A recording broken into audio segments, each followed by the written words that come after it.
Exhibit A is the title itself, God on Trial. Fine.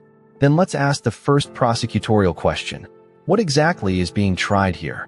Because the video's strongest promise is that a physicist can test the operating system of reality, but the actual conversation does something more evasive. It begins in science, where Brian Keating is on very solid ground and gradually smuggles the viewer into metaphysics, theology, consciousness studies, simulation talk, and finally a late-night corridor of missing scientists and cattle mutilations. That's not one argument. That's a convoy. To be fair, the opening case for cosmology is strong. When Keating says a telescope is a time machine, that's not clickbait philosophy. It's a clean piece of physics communication. Light takes time to travel. The deeper you look into space, the further back in cosmic history you are effectively seeing.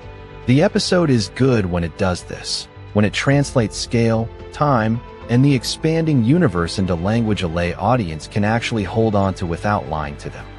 But then comes the first hidden assumption.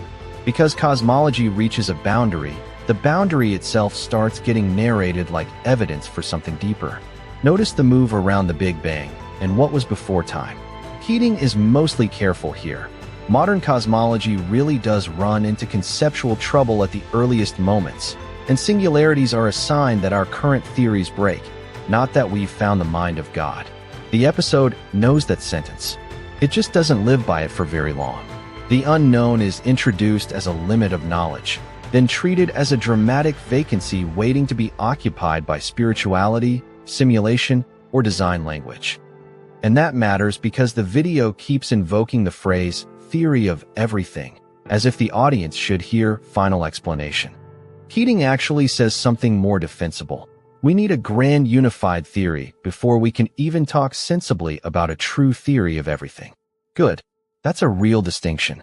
But the show packages that caution inside a much bigger promise, an operating system of reality. So the careful point gets used as fuel for a grander, fuzzier one.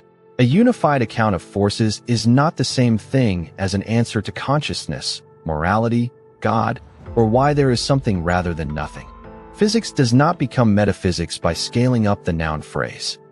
Now, one of the video's best sections is also one of its least sensational. The stretch on why science and spirituality are not necessarily in conflict. Keating's strongest contribution here is not that he proves God, because he doesn't, but that he refuses a childish version of the fight.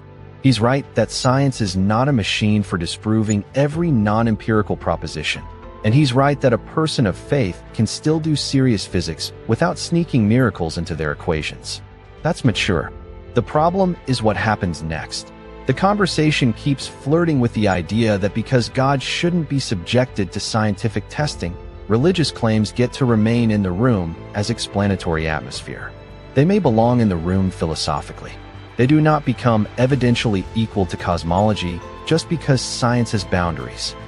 The weakest stretch, intellectually, is consciousness. Not because consciousness is a silly subject. It isn't. But because the episode treats it like a natural extension of physics simply by adjacency.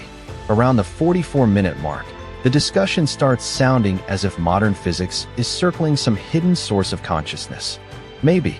But this is where a rigorous interviewer should start cross-examining definitions. Are we talking about subjective experience, integrated information, quantum claims, panpsychism, neural correlates, or just the feeling that materialism is emotionally unsatisfying? The conversation doesn't pin that down. It trades in mystery language. And mystery language is expensive. It makes weak arguments feel deep by refusing to specify what would count as a good one. There's also a structural tell in the middle of the episode. We detour into imposter syndrome, Alfred Nobel's near-death story, and the emotional lives of scientists. None of that is illegitimate. In fact, it humanizes the culture of science nicely. But it also changes the burden of proof. The video starts as an inquiry into reality's deepest structure and then repeatedly softens into personal, spiritual, or anecdotal terrain whenever the hard explanatory claims run out. That doesn't make it dishonest. It does make it rhetorically convenient. The emotional credibility of a reflective scientist is being asked to do work that data and argument have not done yet. Then we get to extraterrestrial life, and this is where the episode becomes genuinely split-brained. On one hand, Keating deserves credit for puncturing bad evidence.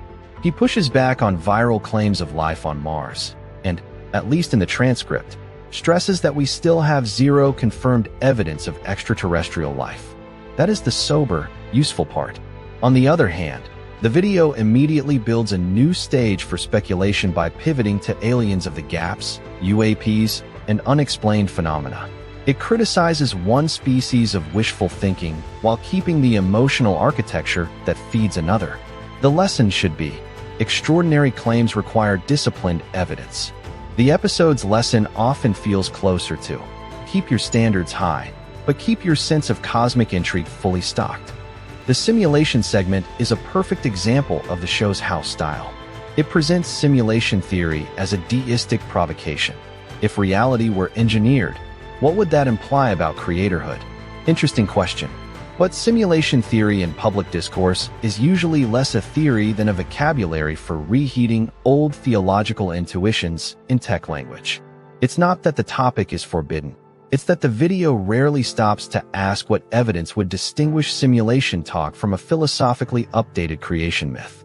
Without that question, the idea functions mostly as mood, a way of making the universe feel coded, authored, and haunted by intention. And then, in the last act, the case file gets messy. The episode moves into recent deaths and disappearances of scientists, cattle mutilations, alleged energy weapons, unexplained events breeding suspicion. This is the moment where I wanted the show to object to itself. What is the evidentiary standard now? Are these examples there because they illuminate cosmology, or because they keep the emotional voltage high after the physics has done its part? The title promised God, reality, and science. By the end, the show is loitering near conspiracy-adjacent material with a very polished, just asking questions posture. Not accusatory enough to own the claim, not disciplined enough to leave it out. Even the set quietly tells on the episode. The keyframes show a soft, domestic studio, books, plants, warm lighting, podcast microphones, the look of intelligent safety. That matters because the room is doing epistemic work.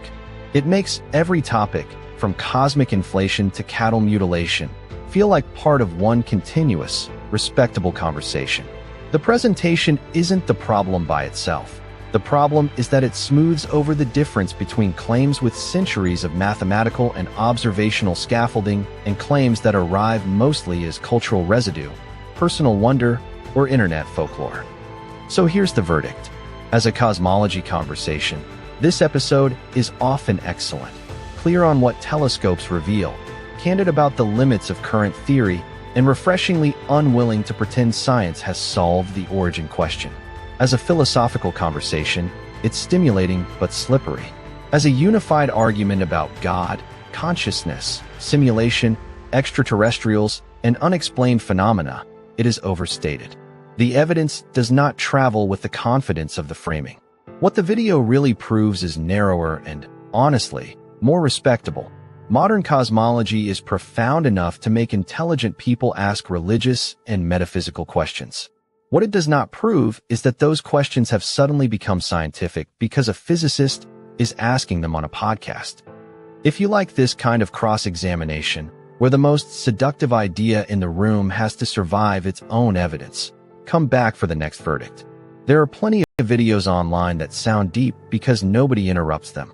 I'm more interested in the ones that still sound deep after the interruption.